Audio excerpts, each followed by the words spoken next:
Charles Dickens എന്ന വിഖ്യാത ആംഗലേയ സാഹിത്യകാരൻ്റെ തൂലികത്തുമ്പിൽ രൂപം കൊണ്ട അനശ്വരമായ ഒരു കൃതിയാണ് ഒരു ക്രിസ്മസ് കാരൾ.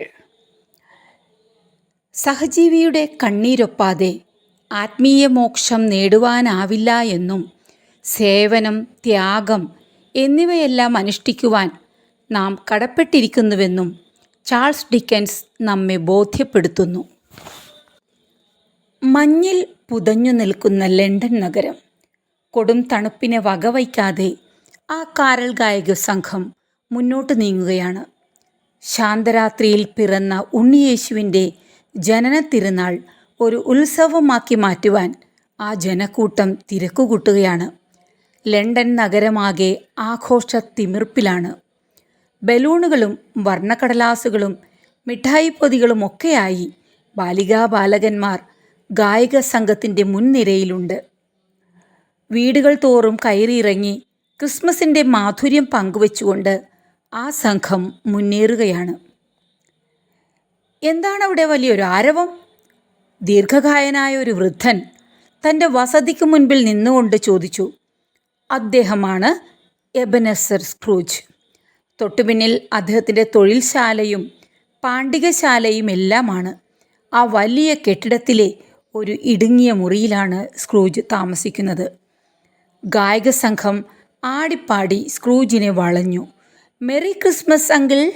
പിഞ്ചോമനകൾ ഒന്നടങ്കം വിളിച്ചു പറഞ്ഞു. നിർത്ത്! ക്രിസ്മസ് പോലും വിഡ്ഢിത്തം! നിങ്ങൾക്ക് മറ്റൊരു പണിയുമില്ലേ?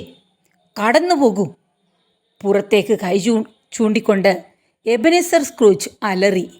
പേടിച്ചരണ്ട കരൾ ഗായക സംഘം വളരെ വേഗം അവിടെ നിന്ന് മുന്നോട്ട് നീങ്ങി. സർ! കരൾ ഗായക സംഘത്തെ ആട്ടിപ്പായിച്ചതിൻ്റെ ദേഷ്യത്തിൽ നിൽക്കുമ്പോഴാണ് എബനെസർ സ്ക്രൂജ് ഈ വിളി കേട്ടത്. തല ഉയർത്തി നോക്കിയതും സ്ക്രൂജ് രണ്ടടി പിന്നോട്ട് മാറി. മുൻപിലതാ മാന്യനായൊരു മനുഷ്യൻ നിൽക്കുന്നു. ഭംഗിയായി വസ്ത്രധാരണം ചെയ്തിരിക്കുന്നു. അടിമുടി ഒരു ജെന്റിൽമാൻ തന്നെ.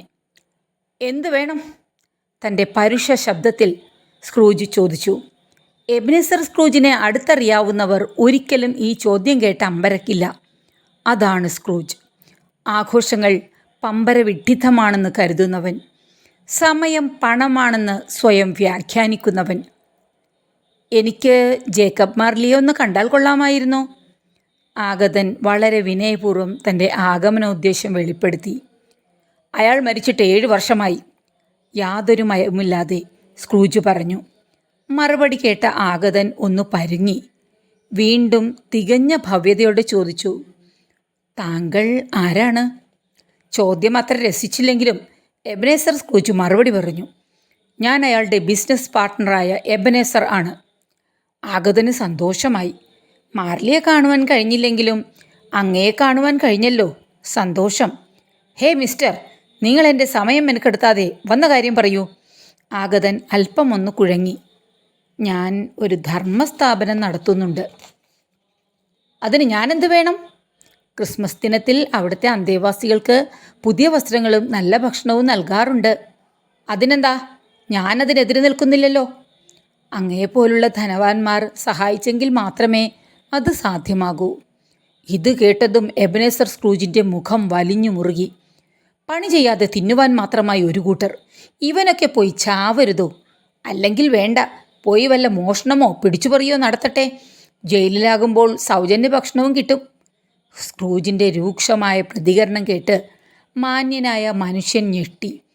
എന്താണ് പറയേണ്ടതെന്ന് അറിയാതെ ഒരു നിമിഷം ആ പാവം പകച്ചു നിന്നു. എന്നിട്ട് വിക്കി വിക്കി മറുപടി പറഞ്ഞു. ജയിലിൽ പോകുന്നതിനേക്കാൾ ആ അഗതികളും അനാഥരും മരിക്കുവാനാണ് ഇഷ്ടപ്പെടുന്നത്. അങ്കിൾ! പതിഞ്ഞ ശബ്ദത്തിലുള്ളൊരു വിളി. തല ഉയർത്താതെ തന്നെ അതാരാണെന്ന് സ്ക്രൂജിന് മനസ്സിലായി. അവിടെ എത്തിയിരിക്കുന്ന ചെറുപ്പക്കാരൻ മരണമടഞ്ഞ തൻ്റെ ഏക സഹോദരിയായ ഫേനിൻ്റെ മകനാണ്. Merry Christmas uncle! ഫ്രെഡ് തൻ്റെ അമ്മാവന് ക്രിസ്മസ് ആശംസകൾ നേർന്നു. നിന്നെ പോലെയുള്ള ദരിദ്രന് ക്രിസ്മസ് എങ്ങനെയാണ് സന്തോഷിക്കുവാനുള്ള അവസരമാകുന്നത്? ദരിദ്രന്മാർ എന്ത് കണ്ടാണ് സന്തോഷിക്കുന്നത്? കടന്നുപോ, ക്രിസ്മസ് ആഘോഷം പോലും എന്തൊരു വിഡ്ഢിത്തം! ഫ്രെഡ് ദുഃഖത്തോടെ പറഞ്ഞു. അങ്കിൾ, ഞാനും എൻ്റെ ഭാര്യ പെഗ്ഗും അങ്ങയെ ക്രിസ്മസ് ഡിന്നറിന് ക്ഷണിക്കാൻ ആഗ്രഹിക്കുന്നു. അതിനായി വന്നതാണ് ഞാൻ. പറ്റില്ല. അങ്ങ് ക്രിസ്മസ് സമ്മാനം ഒന്നും തരേണ്ടതില്ല. അങ്ങയുടെ സാന്നിധ്യം മാത്രം മതി. കടന്നു പോകുവാനാണ് പറഞ്ഞത്. സ്ക്രൂജിൻ്റെ ശബ്ദമുയർന്നപ്പോൾ പാവം ഫ്രെഡിൻ്റെ തൻ്റെയിടം മുഴുവൻ ചോർന്നുപോയി. അമ്മാവൻ ക്രിസ്മസ് ആഘോഷത്തിനായി എത്തില്ല എന്ന് ഫ്രെഡിന് ഏറെക്കുറെ ഉറപ്പായിരുന്നു. എന്നാൽ അദ്ദേഹത്തിൻ്റെ വസതിക്ക് മുൻപിൽ നിന്നും തന്നെ ആട്ടിയോടിക്കുമെന്ന് പാവം ഫ്രെഡ് ഒരിക്കലും കരുതിയിരുന്നില്ല. തൻ്റെ ഏക ബന്ധുവായ സ്ക്രൂജിനോടൊപ്പം ക്രിസ്മസ് ആഘോഷിക്കണമെന്നത് ഫ്രെഡിൻ്റെ ജീവിതത്തിലെ ഏറ്റവും വലിയ ആഗ്രഹങ്ങളിലൊന്നായിരുന്നു. ദുഃഖാർത്തനായി ഫ്രെഡ് തിരിച്ചു നടന്നു. സ്വാർത്ഥതയുടെയും നിരീശ്വരവാദത്തിൻ്റെയും പര്യായമായി മാറിക്കഴിഞ്ഞിരുന്ന തൻ്റെ അമ്മാവിനു വേണ്ടി അപ്പോൾ ഫ്രെഡ് പ്രാർത്ഥിക്കുകയായിരുന്നു. എന്തൊരു ശല്യമാണിത്! സ്ക്രൂജ് തൻ്റെ കെട്ടിടത്തിനുള്ളിലേക്ക് നടന്നു. വീടും പാണ്ഡികശാലയും എല്ലാം ഒന്നാണ്. ഒരാൾക്ക് ജീവിക്കുവാൻ ഒരു മുറി തന്നെ ധാരാളം എന്നതാണ് സ്ക്രൂജിൻ്റെ നയം. ഓഫീസിൻ്റെ മുൻപിലൂടെ നീങ്ങുമ്പോൾ സ്ക്രൂജിൻ്റെ മുഖത്ത് നേരിയ സന്തോഷം മിന്നിമറിഞ്ഞു. തൻ്റെ ക്ലർക്കായ ബോബ് ക്രാഷിറ്റ് ഇപ്പോഴും അവിടെ ഇരുന്ന് ജോലി ചെയ്യുകയാണ്. സ്ക്രൂജ് അടുത്തെത്തിയതും ബോബ് ക്രാഷിറ്റ് എഴുന്നേറ്റ് നിന്നു. സർ, നാളെ ക്രിസ്മസ് ദിനമാണ്. അതിന് നാളെ ഒരു ദിവസത്തെ ലീവ് വേണമായിരുന്നു. സ്ക്രൂജിൻ്റെ സന്തോഷം അസ്തമിച്ചു. കോപം ആ വിളറിയ മുഖത്തേക്ക് ഇരച്ചു കയറി. ലീവ് വേണം പോലും? ഇതൊരുതരം പോക്കറ്റടിയാണ്. നിങ്ങളൊന്നും നാളെ പണിക്ക് വരില്ല, എന്നാൽ ശമ്പളത്തിലൊരു കുറവും പാടില്ല താനും. ബോബ് ക്രാഷിറ്റ് തലകുനിച്ചു. ആവുന്നത്ര സംയമനം പാലിച്ചുകൊണ്ട് സാവധാനം പറഞ്ഞു. സർ, വർഷത്തിലൊരിക്കൽ മാത്രമാണ് ക്രിസ്മസ്. ആണെങ്കിലെന്താ? ഓരോ ക്രിസ്മസും എനിക്ക് നൽകുന്ന സന്ദേശം ഇതാണ്: ഒരു വയസ്സ് കൂടിയിരിക്കുന്നു. എന്നാൽ പണമാകട്ടെ കൂടിയിട്ടുമില്ല. ബോബ് ക്രാഷിറ്റ് ആകെ അസ്വസ്ഥനാകുവാൻ തുടങ്ങി. ഭാര്യയോടും കുട്ടികളോടുമൊപ്പം ക്രിസ്മസ് ആഘോഷിക്കുക എന്നത് ഒഴിവാക്കാനാവാത്ത കാര്യമാണ്. എന്നാൽ മുതലാളി ആവട്ടെ നാളെ ലീവ് അനുവദിക്കുന്നതിനെതിരാണ്.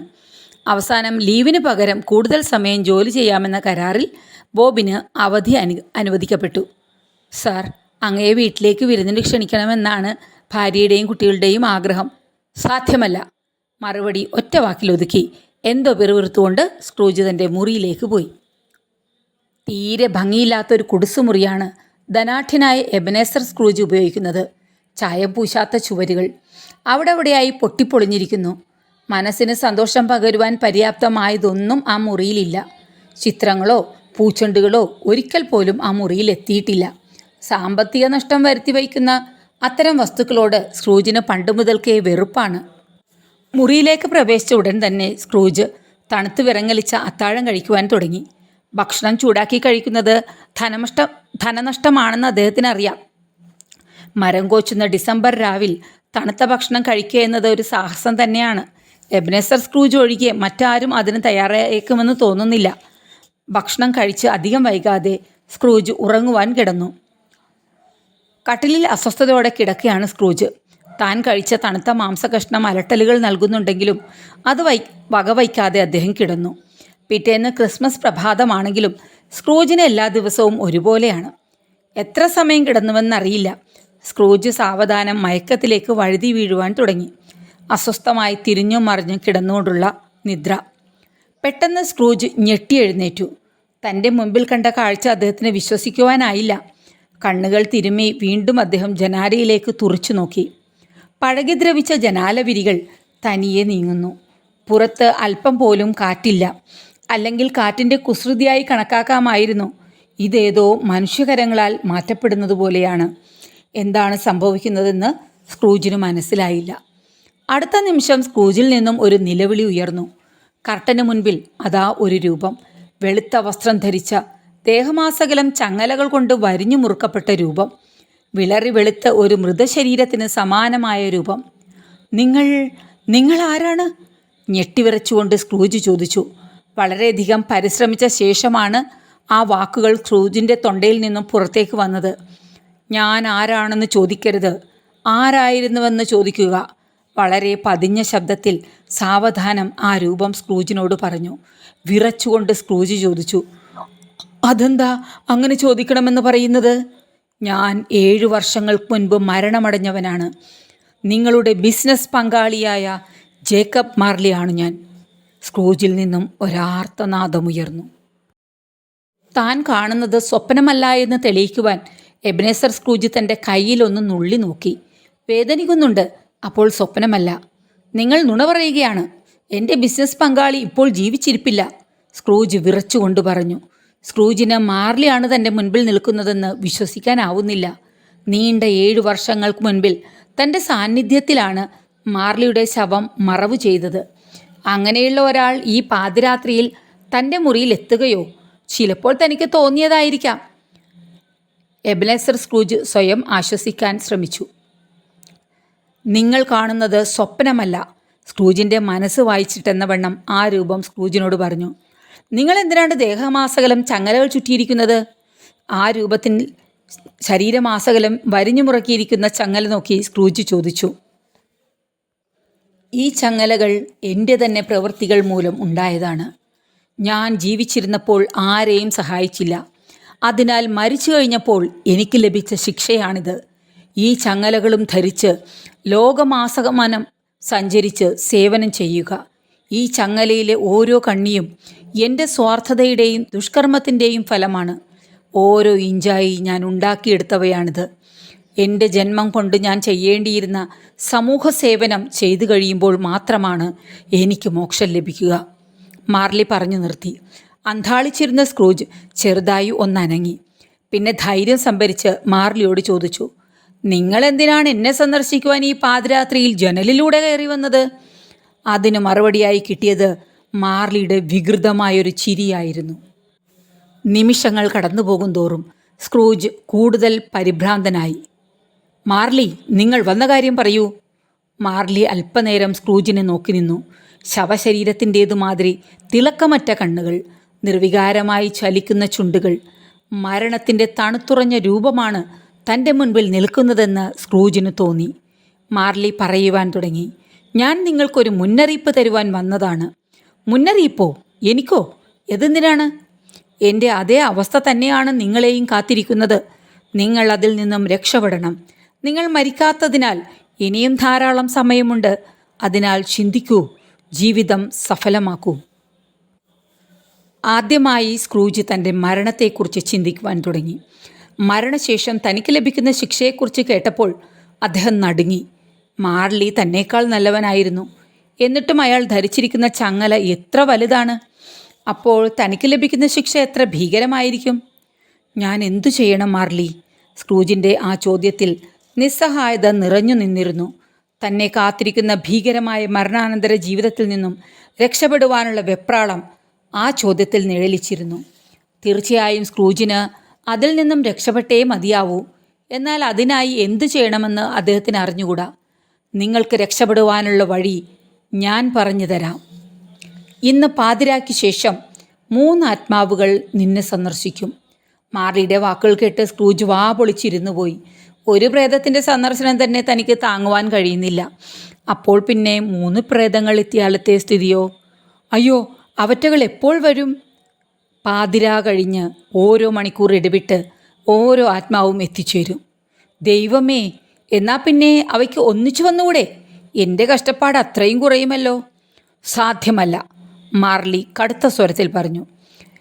എന്തുകൊണ്ടാണ് 3 പ്രേതങ്ങളും ഒന്നിച്ചു വരാത്തത്? സ്ക്രൂജ് വീണ്ടും ചോദിച്ചു. അതിന് കാരണമുണ്ട്.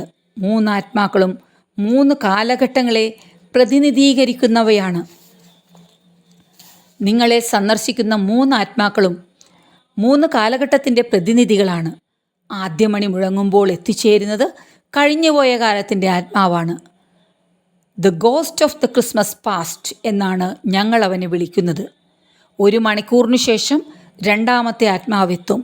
അത് ക്രിസ്മസ് പ്രസൻറ്റ് അഥവാ വർത്തമാനകാലത്തിൻ്റെ ആത്മാവാണ്. അപ്പോൾ പിന്നെ 3ാമൻ ഭാവി കാലത്തിൻ്റെ പ്രേതമായിരിക്കുമല്ലേ? സ്ക്രൂജ് നിഷ്കളങ്കമായി ചോദിച്ചു. തീർച്ചയായും അതെ. ഈ പ്രേതങ്ങൾ വന്നിട്ട് എന്നെ എന്തു ചെയ്യും? തൻ്റെ ജീവിതം തന്നെ തീർന്നുവെന്ന മട്ടിൽ നിരാശയോടെ സ്ക്രൂജ് ചോദിച്ചു.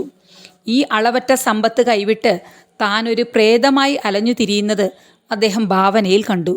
അതിനെപ്പറ്റി ചിന്തിക്കും തോറും ഭയം അദ്ദേഹത്തിൻ്റെ മനസ്സിലേക്ക് ഇരച്ചു കയറി.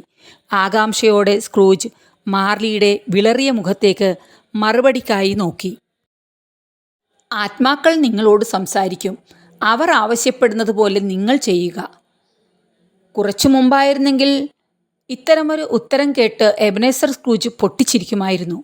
നിരീശ്വരവാദിയായിരുന്ന അദ്ദേഹത്തിന് ദൈവം, ആത്മാക്കൾ, പ്രേതങ്ങൾ എന്നൊക്കെ കേട്ടാൽ ചിരി വരുമായിരുന്നു. എന്നാൽ ഇപ്പോൾ കാര്യങ്ങളാകെ മാറി മറിഞ്ഞിരിക്കുന്നുവെന്ന് സ്ക്രൂജിനറിയാം. തൻ്റെ മുൻപിൽ നിൽക്കുന്നത് ഒരു സാക്ഷാൽ പ്രേതമാണ്. തൻ്റെ കൺമുൻപിൽ 7 വർഷങ്ങൾക്ക് മുൻപ് ശവപ്പെട്ടിയിൽ കിടന്ന ജേക്കബ് മാർലിയാണ് ഇപ്പോൾ ചങ്ങലയും അണിഞ്ഞ് തൻ്റെ മുൻപിൽ നിൽക്കുന്നത്. അപ്പോൾ പിന്നെ 3 ആത്മാക്കൾ ഈ പാതിരായിൽ എത്തിച്ചേരുമെന്ന് കേട്ടാൽ അതെങ്ങനെ അവിശ്വസിക്കും? ജേക്കബ് മാർലിയുടെ രൂപം സാവധാനം മറഞ്ഞു. എബനേസർ സ്ക്രൂജ് വരാനിരിക്കുന്ന ഭീകരാനുഭവങ്ങൾക്കായി ഭയവിഹ്വലതയോടെ കാത്തു. കുറച്ചു സമയം കഴിഞ്ഞപ്പോൾ മണി മുഴങ്ങി. ഒരു വെളുത്ത രൂപം മുറിയിൽ പ്രത്യക്ഷമായി. മുറിയിലാകെ പ്രകാശം നിറഞ്ഞു. എബനേസർ സ്ക്രൂജിന് ആശ്വാസമായി. ഏതോ ഭീകര സത്വത്തെ പ്രതീക്ഷിച്ചിരുന്ന സ്ക്രൂജിൻ്റെ മുൻപിലേക്ക് വന്നിരിക്കുന്നത് സൗന്ദര്യ തികവാർന്ന ഒരു രൂപമാണ്. ലാവണ്യം ജ്വലിക്കുന്ന ഒരു കൊച്ചു പെൺകുട്ടിയുടെ മുഖവും പ്രായപൂർത്തിയായ ഒരു സുന്ദരിയുടെ ആകാരവടിവുമുള്ള ഒരു രൂപം. ഭയപ്പെടുത്തുന്നതായി ഒന്നുമില്ലാത്ത ആ രൂപത്തിലേക്ക് സ്ക്രൂജ് നിർനിമേഷനായി നോക്കി നിന്നുപോയി. ഭയത്തിനു പകരം സന്തോഷത്തിൻ്റെ അലയടികൾ അദ്ദേഹത്തിൽ ഉയർന്നു. ജീവിതത്തിൽ ആദ്യമായി അനുപമമായ സൗന്ദര്യവും നിസ്സീമമായ സന്തോഷവും സ്ക്രൂജ് അനുഭവിച്ചു. മുറിയിലാകെ നിറഞ്ഞ പ്രകാശം നവ്യമായൊരു അനുഭൂതി അദ്ദേഹത്തിന് പകർന്നു നൽകി. താങ്കളാണോ ആദ്യത്തെ ആത്മാവ്? സ്ക്രൂജിൻ്റെ ഈ ചോദ്യത്തിൽ കാഠിന്യമില്ലായിരുന്നു. പകരം സ്നേഹത്തിൻ്റെ ഉദാത്തമായ ഊഷ്മളത നിറഞ്ഞു നിന്നിരുന്നു. അതെ, ഞാൻ കഴിഞ്ഞുപോയ ക്രിസ്മസ് ആഘോഷങ്ങളുടെ പ്രതിനിധിയായി എത്തിയതാണ്. എന്താണ് താങ്കൾക്ക് പറയുവാനുള്ളത്? എന്നാൽ നമുക്ക് പറക്കാം. ആത്മാവിൻ്റെ ഈ നിർദ്ദേശം കേട്ടതും എബനേസർ സ്ക്രൂജ് പൊട്ടിച്ചിരിച്ചു. അദ്ദേഹത്തിൻ്റെ ഭയവും അതോടൊപ്പം അലിഞ്ഞലിഞ്ഞില്ലാതാവുകയായിരുന്നു. താങ്കൾ എന്താണ് പറഞ്ഞത്? പറക്കാമെന്നോ? ഞാൻ പറഞ്ഞാൽ എന്താണ് സംഭവിക്കുക? ഇത്രയും പറഞ്ഞിട്ട് എബനേസർ സ്ക്രൂജ് ജനാലയിലൂടെ പുറത്തേക്ക് നോക്കി. താൻ നിൽക്കുന്നത് 3-ാം നിലയുടെ മുകളിലാണ്. ഇവിടെ നിന്നും പറന്നാൽ തൻ്റെ അവസ്ഥ എന്താകും? താഴെയുള്ള മുറ്റത്ത് തല തല്ലി ചാവും. ശരീരമാസകലം ചിതറിത്തെറിക്കും. ഒരാത്മാവ് പറഞ്ഞുവെന്ന് കരുതി ജനാലയിലൂടെ ചാടുവാൻ മാത്രം അത്ര വലിയ വിഡ്ഢിയൊന്നുമല്ല ഞാൻ. സ്ക്രൂജിൻ്റെ മനസ്സിൽ പറഞ്ഞിട്ടെന്ന വണ്ണം മാലാഖ പറഞ്ഞു. നിങ്ങളൊരു മനുഷ്യനാണ്. നിങ്ങൾക്ക് പറക്കുവാൻ കഴിയുകയില്ല എന്ന് എനിക്കറിയാം. എന്നാൽ നിങ്ങളൊരു കാര്യം ശ്രദ്ധിക്കണം. ഞങ്ങൾ ആത്മാക്കൾക്ക് അതീന്ദ്രിയമായ കഴിവുകളുണ്ട്. നിങ്ങളെൻ്റെ വസ്ത്രത്തിൽ തൊട്ടാൽ മതി, എൻ്റെ കഴിവുകൾ നിങ്ങളിലേക്ക് ചൊരിയും. അപ്പോൾ നിങ്ങൾക്ക് വളരെ എളുപ്പത്തിൽ പറക്കുവാൻ കഴിയും. ആത്മാവിനോടൊപ്പം പറക്കുവാൻ തന്നെ എബനേസർ സ്ക്രൂജ് തീരുമാനിച്ചു. ജനാലയ്ക്ക് സമീപത്തെത്തി അദ്ദേഹം നിലയുറപ്പിച്ചു. മാലാഖ തൻ്റെ നീണ്ട വെള്ളക്കുപ്പായത്തിൻ്റെ ഒരു ഭാഗം സ്ക്രൂജിന് പിടിക്കുവാനായി നൽകി. അപ്രകാരം 2 പേരും സാവധാനം പറക്കുവാൻ ആരംഭിച്ചു. ശാന്തമായ ജലാശയങ്ങളും വയലേലകളും പിന്നിട്ട് അവർ മുന്നോട്ട് പറന്നു നീങ്ങി. ആദ്യമായി പുറം ലോകം കാണുന്ന ഒരു പിഞ്ചു പൈതലിൻ്റെ നിഷ്കളങ്കതയോടെ സ്ക്രൂജ് താഴേക്ക് നോക്കുകയാണ്. ഇത്ര ഹൃദ്യമായ ഒരു അനുഭവം അദ്ദേഹത്തിൻ്റെ ജീവിതത്തിൽ ആദ്യമാണ്. നിങ്ങൾ താഴോട്ട് നോക്കൂ. ഓർമ്മയുടെ ഓളങ്ങളിൽ മുഴുകി പ്രകൃതിയുടെ മനോഹാരിത അനുഭവിച്ചുകൊണ്ടിരുന്ന സ്ക്രൂജ് പെട്ടെന്ന് യാഥാർത്ഥ്യത്തിലേക്ക് തിരിച്ചു വന്നു. മാലാഖയുടെ നിർദ്ദേശമനുസരിച്ച് താഴേക്ക് നോക്കിയ അദ്ദേഹം അവിടെ കണ്ടതൊരു നീളൻ കെട്ടിടമായിരുന്നു. പഴക്കം ചെന്നതും ചായമടിക്കാത്തതുമായ കെട്ടിടത്തിൻ്റെ മുറ്റത്ത് നിന്ന് ഒരു പിഞ്ചു ബാലൻ തേങ്ങിക്കരയുന്നു. ഇത്രയും വലിയൊരു കെട്ടിടമായിരുന്നിട്ടും മുറ്റത്ത് മറ്റാരെയും തന്നെ കാണാനുമില്ല. സ്ക്രൂജ് എന്താണിതെന്ന മട്ടിൽ മാലാഖയെ നോക്കി. എന്തോ സംഭവിക്കുവാൻ പോവുകയാണ് എന്ന തോന്നൽ അദ്ദേഹത്തിനുണ്ടായി. കുറച്ചുകൂടി അടുത്തേക്ക് ചെന്നപ്പോൾ ആ ബാലൻ്റെ മുഖം സ്ക്രൂജ് വളരെ വ്യക്തമായി കണ്ടു. ഒരു നിമിഷം അദ്ദേഹം സ്തബ്ധനായി നിന്നുപോയി. എന്താ ഇത്? ആ നിൽക്കുന്നത് ഞാൻ തന്നെയല്ലേ? അതെ, നിങ്ങൾ തന്നെയാണ്. അത് നിങ്ങളുടെ ബാല്യകാലമാണ്. ഞാൻ നിങ്ങളെ ഭൂതകാലത്തേക്ക് കൂട്ടിക്കൊണ്ടുപോവുകയായിരുന്നു. സ്ക്രൂജിന് തൻ്റെ ബാല്യകാലം ചെലവഴിക്കേണ്ടി വന്നത് ഒരു അനാഥാലയത്തിലായിരുന്നു. അദ്ദേഹം തൻ്റെ ഓർമ്മകളിലേക്ക് സാവധാനം കടന്നു ചെന്നു. എബനേസർ സ്ക്രൂജിൻ്റെ പിതാവ് വളരെ കർക്കശക്കാരനും പിശുക്കനുമായിരുന്നു. അമ്മയുടെ മരണശേഷം കുടുംബത്തിൽ നിന്നും അല്പമെങ്കിലും സ്നേഹം ലഭിച്ചിരുന്നത് സഹോദരിയായ ഫേനിൽ നിന്ന് മാത്രമായിരുന്നു. നിങ്ങൾ അനാഥാലയത്തിൻ്റെ മുറ്റത്ത് എന്തിനാണ് തനിയെ നിൽക്കുന്നത്? നിങ്ങൾ എന്താണ് അവിടെ ചെയ്യുന്നത്? സ്ക്രൂജ് ആ രംഗം ഓർമ്മിച്ചെടുത്തു. അന്നൊരു ക്രിസ്മസ് ദിനമായിരുന്നു. കൂട്ടുകാർ ആഘോഷത്തിമിർപ്പിലാണ്. ആ ദിവസത്തിൽ 1 വർഷത്തെ ഇടവേളയ്ക്കു ശേഷം തങ്ങൾക്ക് പ്രിയപ്പെട്ടവരെ കാണാം. അന്ന് അവർ തങ്ങളുടെ പ്രിയ സഹോദരങ്ങളോടും മാതാപിതാക്കളോടും ഒത്തുചേരുന്ന ദിനമാണ്. എബി, നീ എന്താ വീട്ടിൽ പോകാൻ തയ്യാറാകുന്നില്ലേ? എബിനേസർ സ്ക്രൂജിനോട് കൂട്ടുകാർ ആരായുമ്പോൾ അവൻ വിങ്ങിപ്പൊട്ടും. എങ്ങനെ പോകുവാനാണ്?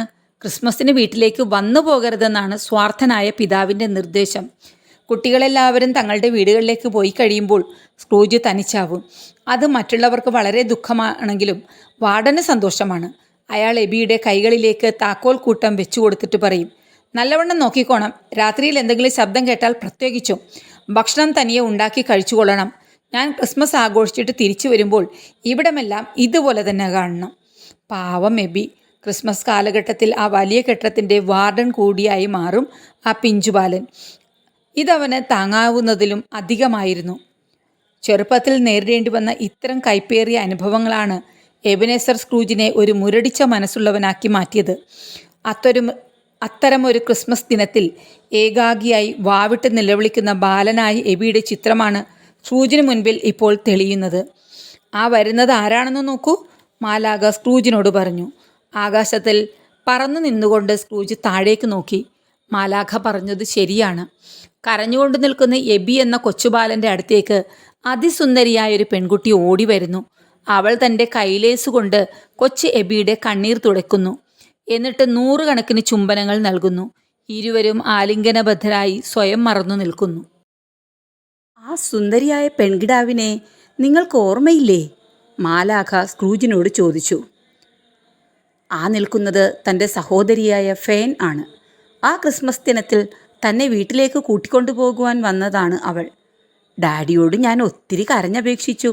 അവസാനം ഇച്ചായനെ ഈ ക്രിസ്മസിന് വീട്ടിലേക്ക് കൊണ്ടുവരാൻ ഡാഡി സമ്മതിച്ചു. താങ്കൾ എന്തിനാണിപ്പോൾ കരയുന്നത്? ഇതെല്ലാം കഴിഞ്ഞുപോയ കാലഘട്ടത്തിലെ സംഭവങ്ങളല്ലേ? തേങ്ങിക്കരയുന്ന സ്ക്രൂജിനോട് മാലാഖ ചോദിച്ചു. എൻ്റെ പൊന്നു പെങ്ങൾ, അവൾ എത്ര സ്നേഹമയായിരുന്നു.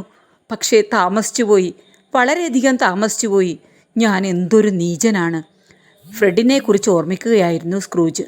ഈ പ്രിയ സഹോദരിയുടെ ഏക മകനായിരുന്നു ഫ്രെഡ്. അവൻ്റെ ജനനത്തോടെ തൻ്റെ പെങ്ങൾ ഈ ലോകത്തോട് വിട പറഞ്ഞു. എന്നാൽ താനോ തന്നെ കണക്കറ്റ് സ്നേഹിച്ച തൻ്റെ പ്രിയ സഹോദരിയുടെ മകനായ ഫ്രെഡിനെ ആട്ടിപ്പായിച്ചു. അവനോടൊപ്പം ഒരു ക്രിസ്മസ് ദിനം ചെലവഴിക്കാൻ കൂടി താൻ തയ്യാറായില്ല. ദാരിദ്ര്യത്തിൽ കഴിയുന്ന അവനെ സഹായിക്കുവാൻ താൻ തയ്യാറായില്ല. സമ്പത്ത് കുന്നുകൂടുന്നതിലായിരുന്നു തൻ്റെ ശ്രദ്ധ മുഴുവൻ. രക്തബന്ധം താൻ മറന്നു. സ്ക്രൂജിൻ്റെ ചിന്തകൾ മനസ്സിലാക്കിയ മാലാഖ അദ്ദേഹത്തോട് പറഞ്ഞു, സാരമില്ല സ്ക്രൂജ്, ഇനിയും നല്ലവനാകാനുള്ള അവസരം താങ്കൾക്കുണ്ട്. ഒരുപക്ഷേ താങ്കൾ ജനിച്ചു വളർന്ന സാഹചര്യമാകാം താങ്കളെ ഈയൊരു മനോഭാവത്തിൽ എത്തിച്ചത്. സ്ക്രൂജ് തൻ്റെ ജീവിതത്തെക്കുറിച്ച് അപ്പോഴാണ് ആലോചിക്കുവാൻ തുടങ്ങുന്നത്. ശരിയാണ്, തൻ്റെ ജീവിതം കൊണ്ട് ആർക്കാണ് ഫലമുണ്ടായത്? അളവറ്റ സ്വത്തിൻ്റെ കാവൽക്കാരനായ താൻ ജീവിതത്തിന് എന്തർത്ഥമാണ് നൽകുന്നത്? നോക്കൂ, താങ്കളോടൊപ്പം ഇരിക്കുന്ന ആ യുവതി ആരാണ്? അഴകിൻ്റെ പര്യായമായ അവൾ എന്തിനാണ് താങ്കളുടെ മുന്നിൽ നിന്ന് കരയുന്നത്? സ്ക്രൂജ് വീണ്ടും സൂക്ഷിച്ചു നോക്കി. താൻ യൗവനത്തിലെത്തിയിരിക്കുന്നു. ഉറച്ച ശരീരവും പ്രസരിപ്പും നിറഞ്ഞ സുന്ദരനായ ഒരു യുവാവാണ് താനിപ്പോൾ. തൻ്റെ മുൻപിൽ നിന്ന് വിലപിക്കുന്ന ആ പെൺകിടാവിൻ്റെ മുഖത്തേക്ക് സ്ക്രൂജ് സൂക്ഷിച്ചു നോക്കി. അദ്ദേഹത്തിൻ്റെ മനസ്സിലൂടെ ഒരു മിന്നൽ പിണർ പാഞ്ഞു. എനിക്കിത് കാണാനുള്ള ശക്തിയില്ല, സ്ക്രൂജ് മാലാഖയോടായി പറഞ്ഞു. നിങ്ങളിത് കണ്ടേ മതിയാവൂ. ഇത് നിങ്ങളുടെ വിധിയാണ്. ശരിയാണ്, ഇത് തൻ്റെ വിധി തന്നെയാണ്. യുവാവായ തൻ്റെ മുൻപിൽ കരഞ്ഞുകൊണ്ട് നിൽക്കുന്നത് ബെല്ലയാണ്. ആ കണ്ണുകളിൽ നിഴലിക്കുന്നത് ദൈന്യതയാണ്. വാടിയ പനിനീർ പൂമൊട്ടുപോലെ തൻ്റെ മുൻപിൽ നിൽക്കുന്നവൾ എന്താണ് പറയുന്നത്? സ്ക്രൂജ് ആ രംഗം ഓർമ്മിച്ചെടുത്തു. എബി, ശരി, നീ പറയുന്നത് ഞാൻ അംഗീകരിക്കുന്നു. ഒരെങ്കിലുമില്ല, എനിക്ക് നിന്നെ വിവാഹം കഴിക്കുവാൻ കഴിയില്ല. എബിയുടെ ചിന്തകൾക്കപ്പുറമായിരുന്നു വിവാഹം. അവളെ വിവാഹം കഴിച്ചാൽ അവളെയും അവളിലുണ്ടാകുന്ന കുഞ്ഞുങ്ങളെയും താൻ പോറ്റണം. അതിനാവശ്യമായ ഭീമമായ തുക താൻ കണ്ടെത്തണം. അവിവാഹിതനായി തുടർന്നാൽ ഈ ജീവിത ചെലവ് ഒഴിവാക്കാം. പ്രിയ എബി, ഞാൻ പിൻവാങ്ങുകയാണ്. നീ എനിക്ക് സ്നേഹത്തിൻ്റെ ചാലുകൾ തുറന്നു തന്നു. പക്ഷേ ഇപ്പോൾ നിന്നെ പിടികൂടിയിരിക്കുന്നത് സ്വാർത്ഥത എന്ന ദുർഭൂതമാണ്. പണത്തിനോടുള്ള ഈ ഭ്രാന്ത് എബി നിന്റെ ജീവിതം നശിപ്പിക്കും. എബിക്ക് അവസാനമായ ഒരു മുത്തം നൽകി അവൻ്റെ പ്രണയിനി തിരിഞ്ഞു നടന്നു. അവൻ കൈകൾ വീശിയതുപോലുമില്ല. ഒരു കരിങ്കൽ പ്രതിമ കണക്കെ മിഴിച്ചു നിന്ന എബിയെ കണ്ട് മാലാഖ സ്ക്രൂജിനോട് പറഞ്ഞു, നോക്കൂ, ആ സുന്ദരി നിന്റെ ഭാര്യ ആവേണ്ടവളായിരുന്നു. പക്ഷെ സമ്പത്തിനോടുള്ള നിന്റെ ആർത്തി അത് നശിപ്പിച്ചു. ബെല്ല ഇപ്പോൾ മറ്റൊരു വിവാഹവും കഴിച്ച് വളരെ സന്തോഷത്തോടെ ജീവിക്കുന്നു. മിടുമിടുക്കന്മാരായ കുട്ടികൾ അവൾക്ക് ചുറ്റും ഓടിക്കളിക്കുന്നു. നിങ്ങൾ അവളെ വിവാഹം കഴിച്ചിരുന്നെങ്കിൽ... മതി, നിർത്ത്, സ്ക്രൂജ് ആക്രോശിച്ചു. അവളെ വിവാഹം കഴിച്ചിരുന്നുവെങ്കിൽ ആ ചുണക്കുട്ടികൾ തൻ്റേതാകുമായിരുന്നു. ശരിയാണ്, പക്ഷേ ഇനി പറഞ്ഞിട്ട് എന്ത് ഫലം? നിരാശയുടെ പടുകുഴിയിലാണ്ട സ്ക്രൂജിനെ മാലാഖ മുറിയിലേക്ക് തിരിച്ചു കൊണ്ടുവന്നു. ഇനി രണ്ടാമൻ്റെ ഊഴമാണ്. കുറച്ചു സമയം കഴിഞ്ഞപ്പോൾ വീണ്ടും മണിമുഴങ്ങി. മറ്റൊരു മാലാഖ മുറിയിൽ പ്രത്യക്ഷപ്പെട്ടു. ഞാൻ വർത്തമാനകാലത്തെ പ്രതിനിധാനം ചെയ്യുന്നു. നിന്റെ ആഗമനോദ്ദേശ്യം എന്താണ്? യാതൊരു ഭയാശങ്കയുമില്ലാതെ സ്ക്രൂജ് ചോദിച്ചു. നിന്റെ ഇപ്പോഴത്തെ അവസ്ഥ ബോധ്യപ്പെടുത്തി തരുവാനാണ് ഞാൻ വന്നത്. ഇപ്പോഴത്തെ അവസ്ഥ എനിക്കറിയാമല്ലോ, പിന്നെ എന്തിനാണ് അത് പ്രത്യേകമായി ബോധ്യപ്പെടുത്തുന്നത്? നീ ഇപ്പോൾ ജീവിക്കുന്നുണ്ടെങ്കിലും യഥാർത്ഥ ജീവിതം എന്താണെന്ന് നിനക്കറിയില്ല. അതിനാൽ ജീവിതത്തെക്കുറിച്ച് ഇനിയും ഒരുപാട് നീ പഠിക്കേണ്ടതുണ്ട്. അത് കേട്ടപ്പോൾ സ്ക്രൂജിന് ചിരിയാണ് വന്നത്. ഈ വയസ്സുകാലത്ത് ഇനി ജീവിതത്തെപ്പറ്റി എന്ത് പഠിക്കുവാനാണ്? ജീവിത സാഫല്യം പണസമ്പാദനത്തിലാണ് എന്ന് താൻ കരുതി. അതിന് വിഘാതമാകുന്ന എല്ലാ ഘടകങ്ങളും, ഭാര്യയും കുട്ടികളെയും പോലും വേണ്ട എന്ന് വെച്ചു. അതുമാത്രമല്ല, മറ്റുള്ളവരെ ശത്രുക്കളെപ്പോലെ കണക്കാക്കുന്ന മനോഭാവം വളർത്തിയെടുത്തു.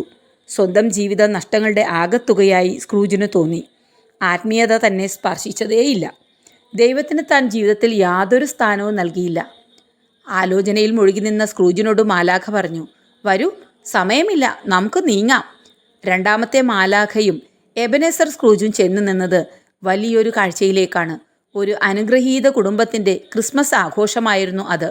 ചെറിയൊരു ഭവനത്തിൽ വലിയ മനസ്സുമായി കഴിയുന്ന കുടുംബം. കലപില സംസാരിക്കുന്ന കുട്ടികൾക്കിടയിൽ ഗൃഹനാഥനും നാഥയും. ഇടയ്ക്ക് തമാശകൾ പൊട്ടിക്കുവാൻ അവർ മത്സരിക്കുകയാണ്. എബനേസർ സ്ക്രൂജ് ഉറക്കെ ചിരിച്ചു.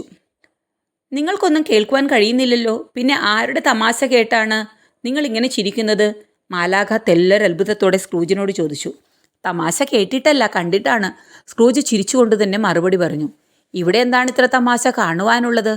നോക്കൂ, അവർ 6-7 പേരടങ്ങിയ വലിയൊരു കുടുംബമല്ലേ?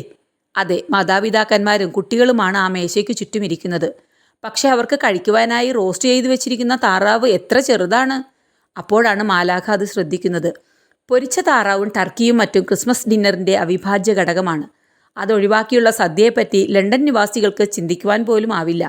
അതിനാൽ തന്നെ ഊണുമേശയിൽ നിറയുന്ന പ്രധാന വിഭവങ്ങളിലൊന്ന് ഇവയുടെ മാംസമായിരിക്കും. നിങ്ങൾ അധികം ചിരിക്കേണ്ട, അതിന് കാരണം നിങ്ങളാണ്. മാലാഖ അരിശത്തോടുകൂടിയാണ് അപ്രകാരം പറഞ്ഞത്.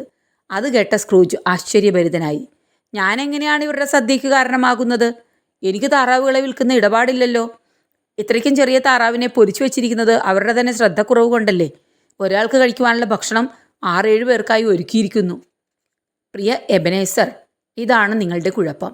ഒരു കാര്യവും നിങ്ങൾ മറ്റുള്ളവരുടെ കാഴ്ചപ്പാടിലൂടെ നോക്കിക്കാണുന്നില്ല. സ്വാർത്ഥലാഭങ്ങൾക്ക് വേണ്ടി തികച്ചും വ്യക്തിപരമായി ചിന്തിക്കുന്ന നിങ്ങൾ ഒരു തരത്തിൽ വിഡ്ഢി തന്നെയാണ്. ഞാൻ പറയുവാനുള്ള കാരണം ഇതാണ്. നിങ്ങൾ ആ മനുഷ്യൻ്റെ മുഖത്തേക്കൊന്ന് സൂക്ഷിച്ചു നോക്കൂ. ഗൃഹനാഥൻ്റെ മുഖം ഇപ്പോഴാണ് സ്ക്രൂജ് ശ്രദ്ധിക്കുന്നത്. ആ വ്യക്തിയെ കണ്ടതും സ്ക്രൂജ് വിളറി വെളുത്തുപോയി. സ്വയം വിശ്വസിക്കാനാവാത്ത വിധം അദ്ദേഹം മാലാഖയെ നോക്കി. ആ വിരുന്നുമേശയിലിരിക്കുന്ന ഗൃഹനാഥൻ എബനേസർ സ്ക്രൂജിൻ്റെ ക്ലർക്കായ ബോബ് ക്രാഷിറ്റായിരുന്നു. കുടുംബത്തെ കളിയാക്കിയതിൽ സ്ക്രൂജിന് ലജ്ജ തോന്നി. താൻ അവർക്ക് ജീവിക്കാൻ ആവശ്യമായ തുക നൽകാത്തതുകൊണ്ടാണല്ലോ ആ കുടുംബം പട്ടിണിയിൽ കഴിയുന്നത്. താനാകട്ടെ അവരെ പരിഹസിച്ച് ചിരിക്കുക പോലും ചെയ്തു. എന്നാൽ നമുക്ക് ചെറിയൊരു പ്രാർത്ഥനയോടെ ആരംഭിക്കാം. കുടുംബനാഥനായ ബോബ് അപ്രകാരം പറഞ്ഞതും തമാശകളും കളിചിരികളും നിലച്ചതും ഒപ്പമായിരുന്നു. ഭക്തിസാന്ദ്രമായ അന്തരീക്ഷത്തിൽ അവർ പ്രാർത്ഥനകൾ ഉരുവിടാൻ തുടങ്ങി. ആദ്യമായി ഈ സദ്യ നൽകിയ സർവേശ്വരനോട് നമുക്ക് നന്ദി പറയാം. ദൈവം തങ്ങളുടെ മേൽ ധാരാളം അനുഗ്രഹങ്ങൾ ചൊരിയുന്നുവെന്ന മട്ടിലാണ് അവർ പ്രാർത്ഥിക്കുന്നത്.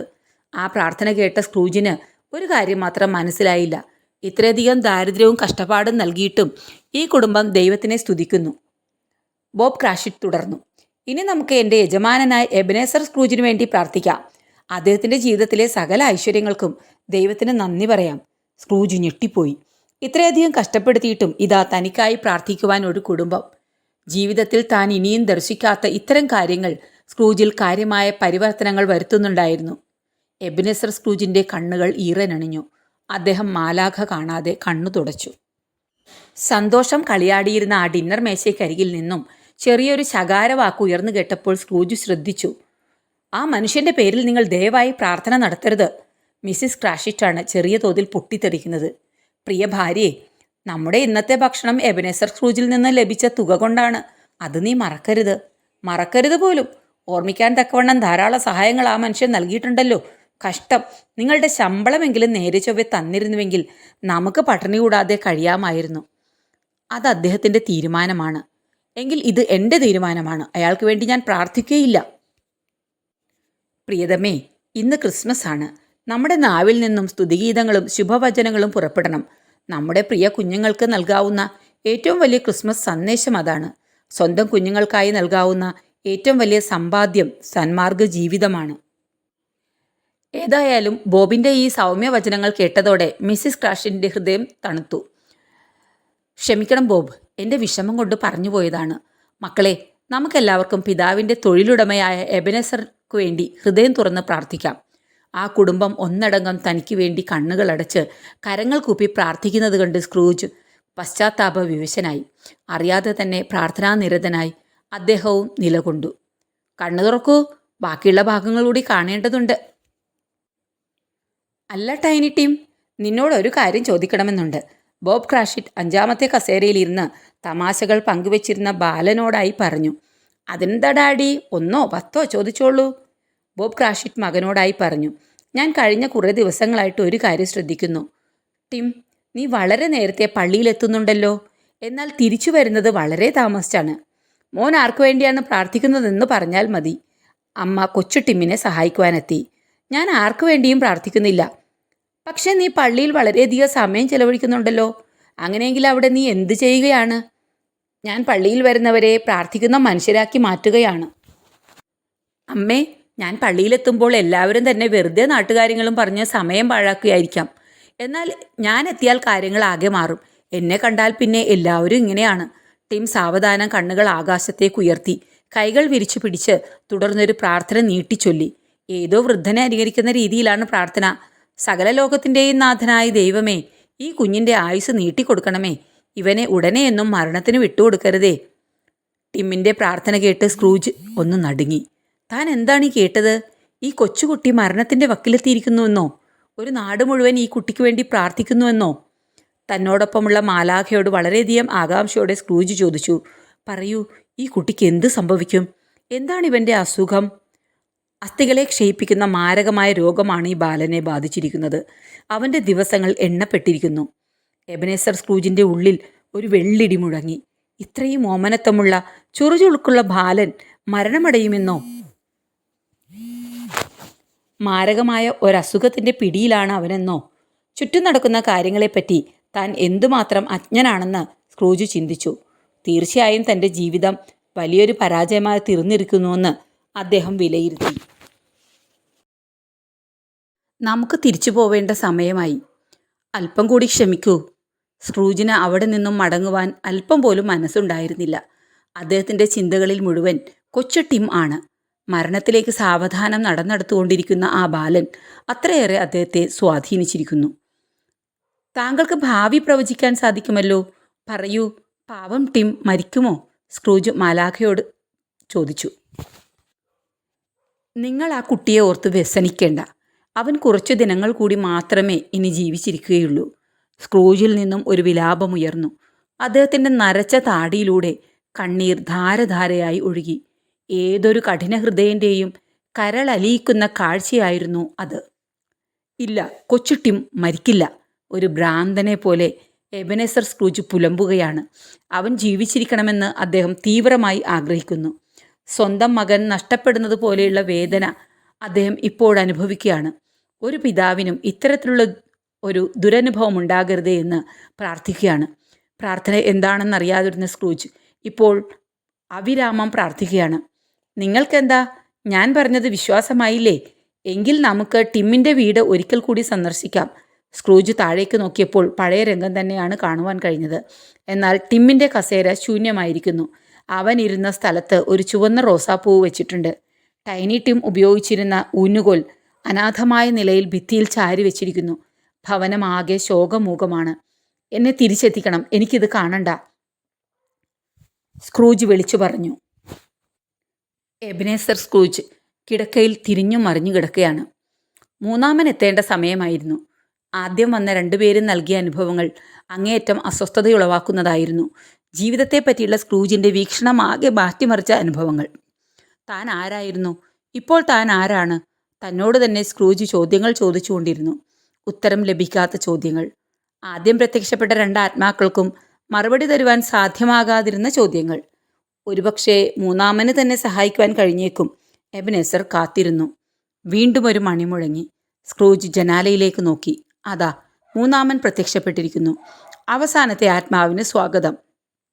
സ്ക്രൂജ് പതിഞ്ഞ ശബ്ദത്തിൽ പറഞ്ഞു. മിസ്റ്റർ എബനേസർ, ഞാൻ ഇനി വരുവാനുള്ള ക്രിസ്മസ് ദിനങ്ങളെ പ്രതിനിധീകരിക്കുന്നു. കൊള്ളാം, താങ്കൾ എന്താണ് എന്നെ കാണിച്ചു തരുവാൻ പോകുന്നത്? ഇന്ന് വരെ ഒരു മനുഷ്യന് കാണുവാൻ കഴിയാത്തതാണ് ഞാൻ നിനക്ക് ദൃശ്യമാക്കുവാൻ പോകുന്നത്. നിന്റെ ഭാവി തികച്ചും സത്യസന്ധമായ രീതിയിൽ നിന്റെ മുൻപിൽ ഞാൻ അവതരിപ്പിക്കാൻ പോവുകയാണ്. സ്ക്രൂജിന് ഒരേ സമയം സന്തോഷവും സന്താപവും അനുഭവപ്പെട്ടു. സ്വന്തം ഭാവി കൺമുൻപിൽ കാണുക എന്നത് തികച്ച സന്തോഷകരമായ കാര്യമാണ്. എന്നാൽ എത്രയോ ഭീകരമായിരിക്കും തൻ്റെ ഭാവി എന്ന് ആലോചിക്കുമ്പോൾ അദ്ദേഹം ഭയവിഹ്വലനായി മാറുകയാണ്. തൻ്റെ ഭാവി തീർച്ചയായും തൻ്റെ ബിസിനസ് പങ്കാളിയായിരുന്ന ജേക്കബ് മാർലിയേക്കാൾ ഭയാനകമായിരിക്കും. അയാൾ ഭാരമേറിയ ചങ്ങലയുമായി ലോകമാകെ അലഞ്ഞു തിരികെയാണ്. താനോ ഒരുപക്ഷെ മരണാനന്തരം നരകാഗ്നിയിൽ കിടന്ന് വെന്തുരുകയായിരിക്കും. അധികം താമസിക്കേണ്ട, എന്നെ കൊണ്ടുപോകൂ. എൻ്റെ ഭാവി എനിക്ക് കാണിച്ചു തരൂ. എന്താണ് നല്ല ജീവിതത്തിൻ്റെ മാനദണ്ഡം? തീർച്ചയായും അന്യരെ വഞ്ചിക്കാതെ, അവരുടെ കണ്ണീർ വീഴ്ത്താതെ ജീവിക്കുക. തന്നെപ്പോലെ തന്നെ തൻ്റെ അയൽക്കാരനെയും സ്നേഹിക്കുകയെന്ന വിശുദ്ധ ഗ്രന്ഥവചനം സ്ക്രൂജിൻ്റെ മനസ്സിൽ തെളിഞ്ഞു. വരൂ, നമുക്ക് നീങ്ങാം. മാലാഖയുടെ പിന്നാലെ സ്ക്രൂജ് നടന്നു നീങ്ങി. ഒരു ഇടുങ്ങിയ മുറിക്കുള്ളിലാണ് അവർ എത്തിയത്. വിരസതയാർന്ന അന്തരീക്ഷം, പൊട്ടിപ്പൊളിഞ്ഞ ചുവരുകൾ, അങ്ങിങ്ങായി തൂങ്ങിക്കിടക്കുന്ന ചിലന്തി വലകൾ, വർഷങ്ങളായി വൃത്തിയാക്കാത്തതിനാൽ ഭീകരത തോന്നിക്കുന്ന രൂപങ്ങൾ കൈക്കൊണ്ട മാറാലകൾ, കരിപുരണ്ട കുറച്ചു കലങ്ങൾ ഒരു വശത്ത്, തുരുമ്പിച്ച ഒരു സ്റ്റൗ അതിന് സമീപത്തായി കാണാം. ആ മുറി കണ്ടതും സ്ക്രൂജിന് ചെറിയ തോതിൽ മനം പിരട്ടലുണ്ടായി. എന്തിനാണ് എന്നെ ഇവിടേക്ക് കൊണ്ടുവന്നത്? അവിടേക്ക് നോക്കൂ. അപ്പോഴാണ് സ്ക്രൂജ് ആ ഭാഗം ശ്രദ്ധിക്കുന്നത്. ഏകാന്തമായ ആ മുറിയിൽ ഇളകിയാടുന്ന ഒരു കട്ടിൽ. അതിൽ മൂടി പുതച്ച ഒരു മനുഷ്യൻ കിടക്കുന്നു. കീറിയ തുണി കൊണ്ട് മുഖം മറച്ചിരുന്നു. വസ്ത്രങ്ങളിൽ നിന്നും ദുർഗന്ധം വമിക്കുന്നു. എന്തിനാണ് ഇയാൾ മുഖം മറച്ചിരിക്കുന്നത്? അതൊരു ശവശരീരമാണ്. മാലാഖയുടെ നിർവികാരമായ മറുപടി സ്ക്രൂജിനൊരു ഞെട്ടൽ അനുഭവപ്പെട്ടു. എത്ര ഭീകരമായിരിക്കുന്നു! കീറത്തുണിയിൽ പൊതിഞ്ഞ ഒരു ശവശരീരം. ഒരു മെഴുകുതിരി പോലും കാണുന്നില്ല. പ്രാർത്ഥനയുമായി ആരും സമീപത്തില്ല. ആരുടെ ശവശരീരമാണിത്? വിറയ്ക്കുന്ന സ്വരത്തിൽ സ്ക്രൂജ് മാലാഖയോട് ചോദിച്ചു. മറുപടി കേൾക്കുവാൻ അല്പം പോലും താല്പര്യമില്ലാത്ത മട്ടിലുള്ള ചോദ്യം. എത്രയും വേഗം അവിടെ നിന്ന് രക്ഷപ്പെടാനുള്ള വെമ്പൽ ആ വാക്കുകളിൽ ദർശിക്കാം. അത് നീ തന്നെയാണ്, മാലാഖ ഉറച്ച ശബ്ദത്തിൽ പ്രതിവചിച്ചു. തളർന്നവശനായ സ്ക്രൂജ് നിലത്ത് വീഴാതിരിക്കുവാനായി ഭിത്തിയിൽ പിടിച്ചു. ഞാൻ എന്തു ചെയ്യണം? എന്നെ സഹായിക്കുവാൻ ഇവിടെ ആരുമില്ലേ? എബനേസർ സ്ക്രൂജ് തൻ്റെ സർവ്വശക്തിയും എടുത്ത് വിളിച്ചു ചോദിച്ചു. പൊട്ടിപ്പൊളിഞ്ഞ ചുവരിൽ തട്ടി അയാളുടെ ശബ്ദം പ്രതിധ്വനിച്ചതല്ലാതെ മറ്റൊരു മറുപടിയും ഉയർന്നില്ല. എന്നെ രക്ഷിക്കൂ, എനിക്കിത് താങ്ങാനാവുന്നില്ല. വർദ്ധിച്ച ദുഃഖത്തോടുകൂടി സ്ക്രൂജ് നിലവിളിച്ചു. നിന്നെ സഹായിക്കുവാൻ ആരുമില്ല, നിർവികാരതയോടെ മാലാഖ പറഞ്ഞു. കാരണമെന്ത്? എന്തുകൊണ്ടാണ് ഒരു മനുഷ്യജീവിതം എന്നെ സഹായിക്കുവാനില്ലാത്തത്? ഹൃദയം പൊട്ടുമാറുച്ചത്തിൽ സ്ക്രൂജ് വിളിച്ചു ചോദിച്ചു. കർക്കശമായ സ്വരത്തിൽ മാലാഖ മറുപടി പറഞ്ഞു. ഇപ്രകാരം ഒരു ചോദ്യം ചോദിക്കുവാൻ നിനക്കെന്ത് അവകാശം? ജീവിച്ചിരുന്നപ്പോൾ നീ എല്ലാവരെയും ആട്ടിപ്പായിച്ചവനല്ലേ? മരിച്ചപ്പോൾ നിനക്ക് മറ്റുള്ളവരുടെ സഹായം വേണം. ഇതെന്തൊരു നീതിയാണ്? സ്ക്രൂജ് ഇടിവെറ്റേറ്റതുപോലെ മിഴിച്ചു നിന്നു. മാലാഖ പറഞ്ഞത് വളരെ ശരിയാണ്. ജീവിച്ചിരുന്നപ്പോൾ എല്ലാവരെയും ശത്രുക്കളായി താൻ കണ്ടു. സ്വത്ത് കുന്നുകൂട്ടി താൻ നിർവൃതി അടഞ്ഞു. തൻ്റെ അടുത്തേക്ക് കടന്നു വന്നവരെ താൻ ആട്ടിയകറ്റി. സ്വത്തിനു വേണ്ടി ജീവിതം തന്നെ താൻ വേണ്ടെന്ന് വെച്ചു. ഒരു ക്രൂശിത രൂപം പോലുമില്ലാത്ത ആ മുറിയിലേക്ക് സ്ക്രൂജ് പകച്ചു നോക്കി. ആത്മീയതയുടെ അടയാളങ്ങൾ ഒന്നുമില്ല. താൻ കൊയ്തെടുത്ത കോടിക്കണക്കായ സമ്പാദ്യത്തിനൊന്നും തന്നെ സഹായിക്കുവാനാകുന്നില്ല. ദൈവ തിരുമുമ്പിൽ അനുതാപപൂർവ്വം നിൽക്കുമ്പോൾ സ്ക്രൂജിൻ്റെ ഹൃദയത്തിൽ നിറഞ്ഞ പ്രാർത്ഥന ഒന്നു മാത്രമായിരുന്നു. തൻ്റെ ശവശരീരത്തിൽ അന്ത്യാഞ്ജലി അർപ്പിച്ച് പ്രാർത്ഥിക്കുവാൻ ഒരാളെങ്കിലും എത്തണമേ. താൻ അറിയാത്ത ലോകത്തിലേക്ക് നീങ്ങുമ്പോൾ തൻ്റെ മേൽ കാരുണ്യം ചൊരിയണമേ. തേങ്ങുന്ന മനസ്സുമായി ആ വൃദ്ധരൂപം നിൽക്കുകയാണ്. അഭയമേകുവാൻ ആരുമില്ലാതെ വിവശനായി നിന്ന എബനേസർ സ്ക്രൂജിൻ്റെ കണ്ണുകൾ ആളുകളെ തേടുകയാണ്. ഒരാളെങ്കിലും തനിക്ക് വേണ്ടി പ്രാർത്ഥിക്കണം. പെട്ടെന്നാണ് സ്ക്രൂജിൻ്റെ കണ്ണുകൾ മുറിക്ക് പുറത്തേക്ക് നീണ്ടത്. ഭാഗ്യം, അതാ നിൽക്കുന്നു രണ്ടുപേർ. അവർ തൻ്റെ ജോലിക്കാരാണ്. ഭാഗ്യം, അവർക്കെങ്കിലും തൻ്റെ അന്ത്യച്ചടങ്ങിൽ പങ്കെടുക്കണമെന്ന് തോന്നിയല്ലോ, തനിക്ക് വേണ്ടി പ്രാർത്ഥിക്കണമെന്ന് തോന്നിയല്ലോ. അവർ ഇരുവരും എന്തൊക്കെയോ ഉരുവിടുന്നുണ്ട്. ഇരുവരും തനിക്ക് വേണ്ടി പ്രാർത്ഥിക്കുകയാണെന്ന് തോന്നുന്നു. സ്ക്രൂജിൻ്റെ ഉള്ളം തണുത്തു. നൂറുകണക്കിനുള്ള തൻ്റെ ജോലിക്കാരിൽ രണ്ടുപേർക്കെങ്കിലും തന്നോട് സ്നേഹം തോന്നിയല്ലോ. എന്തായിരിക്കും അവർ പ്രാർത്ഥിക്കുന്നത്? സ്ക്രൂജ് മാലാഖയോട് ചോദിച്ചു. നിങ്ങൾക്ക് അടുത്തുചെന്ന് ശ്രദ്ധിച്ചൂടെ? സ്ക്രൂജ് അവരുടെ അടുത്തേക്ക് നീങ്ങി. രണ്ട് ജോലിക്കാരിൽ ഒന്നാമൻ രണ്ടാമനോട് ചോദിക്കുന്നു. ഈ മനുഷ്യൻ്റെ ശവസംസ്കാര ചടങ്ങിന് നീ പോകുന്നുണ്ടോ? ഉണ്ട്, രണ്ടാമൻ അല്പം നിസ്സംഗഭാവത്തിൽ പറഞ്ഞു. ഇയാൾ തൻ്റെ ഭാരിച്ച സ്വത്ത് എന്ത് ചെയ്തു കാണും? ഒരു പിടിയുമില്ല. ഒരു കാര്യം ഉറപ്പാണ്, അയാൾ ആ സ്വത്ത് ഒരു ധർമ്മസ്ഥാപനത്തിന് പോലും നൽകിയിട്ടുണ്ടാവില്ല. ഒരു അനാഥാലയത്തിനും അതുകൊണ്ട് ഉപകാരമുണ്ടാകാൻ കഴിയില്ല. സ്ക്രൂജ് അത് 100 വട്ടം ശരിയാണെന്ന മട്ടിൽ തലകുലുക്കി. തൻ്റെ സ്വത്ത് താൻ ആർക്കും നൽകിയിട്ടില്ല. ഈ വിശാലമായ പ്രേതാലയത്തിൽ ഒരു രഹസ്യ അറയിൽ ചാക്കുകെട്ടുകളിലായി സൂക്ഷിച്ചിരിക്കുകയാണത്. ആർക്കും പ്രയോജനപ്പെടാതെ അവിടെ ഇരുന്ന് നശിക്കും. വളരെ പരിശ്രമിച്ചാൽ പോലും കണ്ടെത്താനാവാത്ത രഹസ്യ സ്ഥലമാണിത്. നൂറ്റാണ്ടുകൾ പിന്നിടുമ്പോൾ തൻ്റെ ഈ ഭീമൻ കെട്ടിടവും നിലം പറ്റും. അങ്ങനെ ഈ ഭൂമുഖത്ത് നിന്നും തൻ്റെ ഓർമ്മ കൂടി അപ്രത്യക്ഷമാകും. നിധിക്ക് കാവലിരിക്കുന്ന ഭൂതം കണക്കെ താൻ ജീവിച്ചു. എന്നാൽ തൻ്റെ അളവറ്റ ധനം കൊണ്ട് തനിക്കോ മറ്റുള്ളവർക്കോ യാതൊരു പ്രയോജനവും ലഭിച്ചില്ല. ചികിത്സിക്കുവാൻ പണമില്ലാതെ മരണത്തിന് കീഴടങ്ങേണ്ടി വന്ന ടിമ്മിനെക്കുറിച്ച് സ്ക്രൂജ് ഓർമ്മിച്ചു. ദയവായി നമുക്കിവിടെ നിന്ന് നീങ്ങാം. എനിക്ക് ഈ കാഴ്ചകൾ മതിയായി. തേങ്ങിക്കരഞ്ഞുകൊണ്ട് സ്ക്രൂജ് മാലാഖയോട് യാചിച്ചു. ശരി, പക്ഷേ നിങ്ങൾ ഒരു സ്ഥലം കൂടി എന്നോടൊപ്പം സന്ദർശിക്കേണ്ടതുണ്ട്. ഇനിയും തനിക്ക് വയ്യായെന്ന മട്ടിൽ സ്ക്രൂജ് കൈകൾ വീശി. അത് ഗൗനിക്കാതെ മാലാഖ സ്ക്രൂജിനെയും കൊണ്ട് പറന്നു തുടങ്ങി.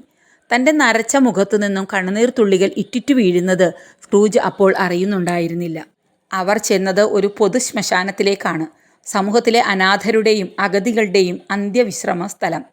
ഭീകരമായ ഈ സ്ഥലത്ത് വല്ലപ്പോഴും മാത്രമെത്തുന്ന കുതിരവണ്ടി, അതിൽ നിന്നും വലിച്ചു പുറത്തിടുന്ന അനാഥരുടെ ജഡങ്ങൾ. അല്പം അകലെയായി പുതുതായി അടക്കം ചെയ്ത ഒരുവൻ്റെ ജഡം മൺകൂനയിൽ നിന്നും അല്പം തള്ളി നിൽക്കുന്നു. എലികൾ മതിയാവോളം കരണ്ട് തിന്ന കൈകാലുകൾ. ശവക്കൂനയ്ക്ക് മുകളിൽ പുതുപൂക്കളില്ല. ഒരു കുരിശുപോലും സ്ഥാപിച്ചിട്ടില്ല. നഗരസഭയുടെ വകയായി അടക്കം ചെയ്ത ആളിൻ്റെ പേര് രേഖപ്പെടുത്തിയ ചെറിയൊരു പലകയുണ്ട്. അവിടെ ആരെയാണ് അടക്കം ചെയ്തിരിക്കുന്നത്? മടിച്ച് ആ ശവക്കൂനയ്ക്കരികിലേക്ക് സ്ക്രൂജ് ചെന്നു. വായിക്കുവാൻ പ്രയാസമുള്ള കൈയക്ഷരത്തിൽ പലകയിൽ എന്തോ കുത്തിക്കുറിച്ചിരിക്കുന്നു. സ്ക്രൂജ് മൂക്ക് പൊത്തിക്കൊണ്ട് ആ പലക കയ്യിലെടുത്തു. അതിലെഴുതിയിരിക്കുന്നത് വളരെ ആയാസപ്പെട്ടു വായിച്ചു. Ebenezer Scrooge. ഒരു ആക്രോശത്തോടെ അദ്ദേഹം തൻ്റെ കയ്യിലിരുന്ന പലക വലിച്ചെറിഞ്ഞിട്ട് ഭ്രാന്തനെ പോലെ പുറത്തേക്കോടി. എനിക്കിനി ഒന്നും കാണണ്ട. വിധി, എൻ്റെ വിധി, ഞാൻ സ്വയം വരുത്തിവെച്ച വിധി, പൊട്ടിക്കരഞ്ഞുകൊണ്ട് സ്ക്രൂജ് വിളിച്ചു പറഞ്ഞു. അവസാനം എന്തോ നിശ്ചയിച്ചുറപ്പിച്ചതുപോലെ അദ്ദേഹം മാലാഖയുടെ അടുത്തേക്ക് ചെന്നു. എനിക്കൊരു സഹായം ചെയ്യണം. സ്ക്രൂജിൻ്റെ വരവും അഭ്യർത്ഥനയും മാലാഖയെ അമ്പരപ്പിച്ചു. സ്ക്രൂജ് ആവട്ടെ അല്പസമയം എന്തോ ആലോചിക്കുന്ന മട്ടിൽ നിശബ്ദനായി നിന്നു. എന്ത് സഹായമാണ് ഞാൻ നിങ്ങൾക്കായി ചെയ്യേണ്ടത്? വളരെ പതിയെ സ്ക്രൂജ് പറഞ്ഞു. എൻ്റെ മരണത്തിൽ ഒരാളെങ്കിലും ദുഃഖിക്കുന്നതായി എനിക്ക് കാണണം. കണ്ണീർ പൊഴിക്കുവാൻ ഒരാളെങ്കിലും ഉണ്ടാവണം. ഞാൻ അനാഥനല്ല എന്ന് അങ്ങനെ എനിക്ക് തെളിയിക്കണം. അസാധ്യം. ഭാവിയിൽ നടക്കാത്ത കാര്യങ്ങൾ ഞാൻ എങ്ങനെ നിനക്ക് കാണിച്ചു തരുവാനാണ്? എൻ്റെ മരണത്തിൽ ദുഃഖിക്കുന്ന കുറച്ചു പേരെങ്കിലും എനിക്ക് കാണണം. ശരി, ഞാൻ നിനക്കായി ഒരു കാര്യം ചെയ്യാം. നിന്നെയോർത്ത് ആരും ദുഃഖിക്കാനിടയില്ലാത്തതിനാൽ മറ്റാരുടെയോ മരണത്തിൽ ദുഃഖിക്കുന്ന ഒരു പറ്റം ആളുകളെ കാണിച്ചു തരാം. അത് മതി, ആവേശത്തോടെ സ്ക്രൂജ് വിളിച്ചു പറഞ്ഞു. നിങ്ങൾ എൻ്റെ കൂടെ വരൂ. മാലാഖ സ്ക്രൂജിനെ ക്ഷണിച്ചു. ഒരു കുട്ടിയെപ്പോലെ സ്ക്രൂജ് മാലാഖയുടെ നിർദ്ദേശം അനുസരിച്ചു. ഇത് നാം മുമ്പ് കണ്ട വീട് തന്നെയാണല്ലോ. തൻ്റെ മുമ്പിൽ കാണപ്പെട്ട കൊച്ചു ഭവനം കണ്ട് സ്ക്രൂജ് മാലാഖയോട് ചോദിച്ചു. അതെ, ഇതാണ് ബോബ് ക്രാഷിറ്റിൻ്റെ വസതി. ഇവിടെ എല്ലാവരും കേഴുകയാണ്, ദുഃഖത്താൽ വലയുകയാണ്. ആരാണ് മരിച്ചത്? ഒരു വിഡ്ഢിയെപ്പോലെ എബനേസർ സ്ക്രൂജ് ചോദിച്ചു. ഉത്തരം നിങ്ങൾക്കറിയാമല്ലോ. സ്ക്രൂജ് ചിന്തിച്ചു. ശരിയാണ് മാലാഖ പറഞ്ഞത്. താൻ എന്തൊരു വിഡ്ഢിച്ചോദ്യമാണ് ചോദിച്ചത്. താൻ മരണത്തിലേക്ക് തള്ളിവിട്ട ഒരു പിഞ്ചു കുഞ്ഞിൻ്റെ വസതിയാണിത്. ചികിത്സിക്കുവാൻ പണമില്ലാതെ പോയ ഹതഭാഗ്യനായ ഒരച്ഛൻ്റെ വസതിയാണിത്. അതികഠിനമായി ജോലി ചെയ്തിട്ടും മാന്യമായ കൂലി ലഭിക്കാതെ പോയ ഒരു മനുഷ്യൻ്റെ വസതിയാണിത്. അയാളുടെ ഒരേ ഒരു കുറ്റം നിഷ്ഠുരനും നിരീശ്വരവാദിയും സ്വാർത്ഥനുമായ ഒരു മനുഷ്യ പിശാചിൻ്റെ ക്ലർക്കായിരുന്നുവെന്നത് മാത്രമാണ്. കൂലിക്ക് വേണ്ടി തൊഴിലുടമയായി വാഗ്വാദത്തിൽ ഏർപ്പെട്ടില്ല എന്നതാണ് മറ്റൊരു കുറ്റം. വിങ്ങിപ്പൊട്ടുന്ന ഹൃദയത്തോടെ പരസ്പരം സംസാരിക്കാൻ പോലും ആകാതെ ദുഃഖിച്ചിരിക്കുന്ന ആ കുടുംബത്തെ കണ്ട് സ്ക്രൂജിന് സഹിക്കാനായില്ല. മതി, നമുക്ക് തിരിച്ചു പോകാം, അദ്ദേഹം പൊട്ടിക്കരഞ്ഞുകൊണ്ട് മാലാഖയോട് പറഞ്ഞു. അദ്ദേഹത്തിൻ്റെ വസതിയിലേക്ക് അവർ യാത്രയായി. നാം കണ്ടതെല്ലാം ഭാവിയിലെ കാര്യങ്ങൾ മാത്രമാണല്ലോ അല്ലേ? ഒരു ദീർഘനിശ്വാസത്തോടെ എബനേസർ സ്ക്രൂജ് മാലാഖയോട് ചോദിച്ചു. അതെ, ഭാവിയിൽ സംഭവിക്കാനിരിക്കുന്ന കാര്യങ്ങളാണ് ഞാൻ നിങ്ങൾക്ക് കാണിച്ചു തന്നത്. അപ്പോൾ സ്ക്രൂജിന് ഒരു കാര്യം തീർച്ചയായി. പാവം ടിം മരിക്കും. നല്ല ഭക്ഷണമില്ലാതെ, നല്ല ചികിത്സ ലഭിക്കാതെ അവൻ ഇഹലോകവാസം വെടിയും. സമ്പത്ത് കൂന കൂട്ടിയെ തന്നെ ഒരു അനാഥ ശവം പോലെ പുഴുവരിക്കും. ടിമ്മിന് നല്ല ചികിത്സ ലഭിച്ചാൽ അവൻ രക്ഷപ്പെടും. അതിന് ആർക്കെങ്കിലും മനസ്സുണ്ടാകണമെന്ന് മാത്രം, മാലാഖ പറഞ്ഞു. എനിക്ക് മനസ്സുണ്ട്, ഞാൻ അവനെ രക്ഷിക്കും. എനിക്ക് ഒരു പൊന്നു മോനുണ്ടിപ്പോൾ, അംഗവൈകല്യമുള്ള എൻ്റെ കൊച്ചു ടിം.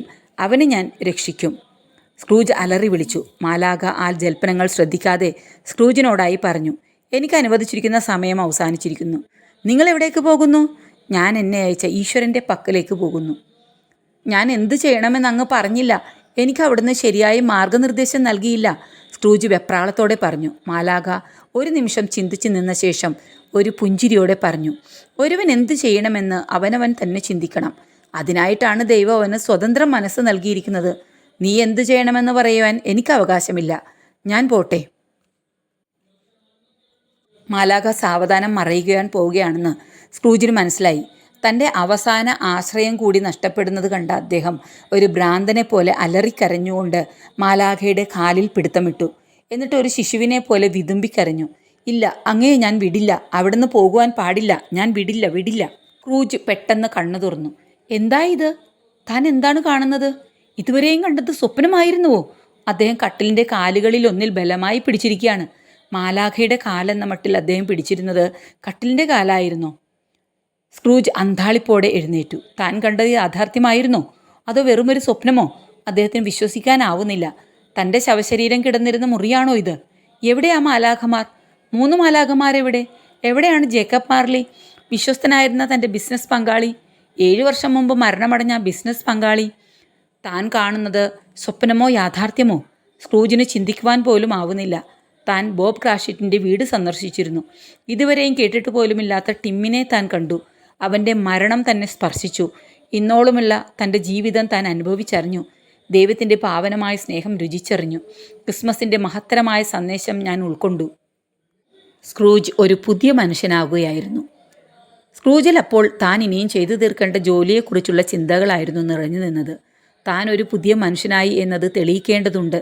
തനിക്കിനിയും ഒരുപാട് കാര്യങ്ങൾ ചെയ്യുവാനുണ്ട്. സ്വാർത്ഥതയുടെ മൂടുപടം അദ്ദേഹം വലിച്ചെറിഞ്ഞു. താരാപഥം പുതിയ ഗീതങ്ങൾ പാടുന്നതായി അദ്ദേഹത്തിന് തോന്നി. ഇത് പുതിയൊരു ജന്മമായിരുന്നു. ക്രിസ്മസിൻ്റെ അന്തസത്ത ഉൾക്കൊണ്ട ഉദാത്ത ജീവിതത്തിൻ്റെ തുടക്കം. സ്ക്രൂജ് പുതിയ മനുഷ്യനെ ധരിച്ച നിമിഷം. വെളിച്ചം ആകാശമേലാപ്പിൽ നവദീപ്തി ചൊരിയുമ്പോൾ സ്ക്രൂജ് ചിന്തയിൽ നിന്നുയർന്നു. ഇത് തൻ്റെ 2ാം ജന്മമാണ്. താൻ പുതിയ സ്ക്രൂജ് ആണ്. സ്വാർത്ഥത ലവലേശമില്ലാത്ത ഒരു പുതിയ മനുഷ്യൻ. ജീവിതത്തിൻ്റെ അർത്ഥമറിഞ്ഞ, ദൈവചൈതന്യം അനുഭവിച്ചറിഞ്ഞ മനുഷ്യൻ. അതാ ഒരു കുട്ടി വളരെ തിടുക്കത്തിൽ നടന്നു പോകുന്നു. കയ്യിൽ മാംസപ്പൊതികളുണ്ട്. ക്രിസ്മസ് ആഘോഷത്തിനായി ഇറച്ചി വിതരണം ചെയ്യുന്ന ബാലന്മാരിൽ ഒരാളാണെന്ന് വ്യക്തം. ഏയ് കുട്ടി, ഇവിടെ വരൂ, സ്ക്രൂജ് ആ ബാലനെ വിളിച്ചു. എന്താണെങ്കിൽ? നീ മാർക്കറ്റിൽ നിന്നും ഏറ്റവും വിലയുള്ള ഒരു ടർക്കിയെ വാങ്ങിച്ചുകൊണ്ട് വരണം. ശരി അങ്കിൾ. കുട്ടി മുമ്പോട്ട് നടക്കുകയാണ്. ഏയ് നിൽക്കൂ മോനെ, നിനക്ക് പണം വേണ്ടേ? ഹോ, ഞാൻ എന്തൊരു വിഡ്ഢിയാണ്. സ്ക്രൂജ് ഒരിക്കൽ കൂടി വിശാലമായി ചിരിച്ചു. സഹൃദയനായി മാറിക്കൊണ്ടിരുന്ന ആ വൃദ്ധൻ്റെ ചിരിയിൽ ഒരു പരിവർത്തനത്തിൻ്റെ ശംഖൊലി മുഴങ്ങുന്നുണ്ടായിരുന്നു. അങ്കിൾ, അങ്ങൊരു ടർക്കി കോഴിക്കായി വലിയൊരു തുകയാണല്ലോ തന്നിരിക്കുന്നത്. തൻ്റെ കയ്യിലേക്ക് സ്ക്രൂജ് വച്ച് നീട്ടിയ തുക കണ്ട് അമ്പരന്ന് പോയ ആ ബാലൻ ചോദിച്ചു. ആ തുകയിൽ ബാക്കി വരുന്നത് നിനക്കുള്ളതാണെന്ന് ഞാൻ പറയാതെ തന്നെ ഊഹിക്കാം. കുട്ടി സന്തോഷത്താൽ തുള്ളിച്ചാടിപ്പോയി. രാവിലെ അവന് കൈനീട്ടമായി ലഭിച്ചിരിക്കുന്നത് ജീവിതത്തിൽ ഇന്നുവരെ നേടുവാൻ കഴിയാത്ത ഒരു വൻ തുക തന്നെയാണ്. അത് നൽകിയതാവട്ടെ എബനേസർ സ്ക്രൂജാണ്. അദ്ദേഹവും ജീവിതത്തിൽ ആദ്യമായാണ് ഒരു തുക ആർക്കെങ്കിലുമായി സംഭാവന ചെയ്യുന്നത്.